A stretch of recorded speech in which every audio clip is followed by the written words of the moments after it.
Today, Janet and John are going to the butcher's shop. Janet has to make sure John gets plenty of red meat, otherwise he goes all floppy. Outside the butcher's shop, Janet remembers she has to buy some parcel tape from the post office. I'm going to the post office, John, she says. If you wait here and keep out of mischief, I'll buy you a sherbet fountain. Do you like sherbet fountains? John does. Sometimes John can eat a whole one without coughing sherbet all over the furniture. Clever John. While John is waiting, he stands outside the butcher's shop and watches through the window.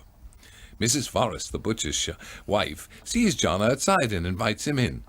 Kind Mrs. Forrest. Hello, Mrs. Forrest, says John. Hello, John, says Mrs. Forrest. What fun. Mrs. Forrest says, Oh, I've had such a busy morning, John. I must have a sit down. Mrs. Forrest is from Glasgow. See the deep-fried Daily Record. From Glasgow? John says, Can I help behind the counter, please? That's very kind, says Mrs. Forrest. I've been on my feet all morning.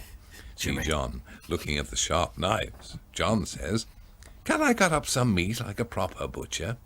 Mrs. Forrest says, As long as you're careful, you must put on an apron and a hat. John is very careful. Takes some bones out of a joint of meat, then cuts up some special steak for Mrs. Wiseman. Soon John sees Janet coming back to meet him. He thanks Mrs. Forrest, washes his hands, and runs out to meet Janet.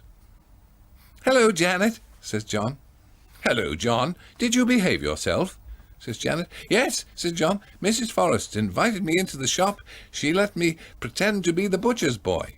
She said the way I handled the meat was remarkable. She said I was a natural, and then I showed Mrs. Wiseman how easily I could fill it. Can I have my sherbet fountain now? Can you make someone look like an Egyptian mummy with a roll of parcel tape? Janet can.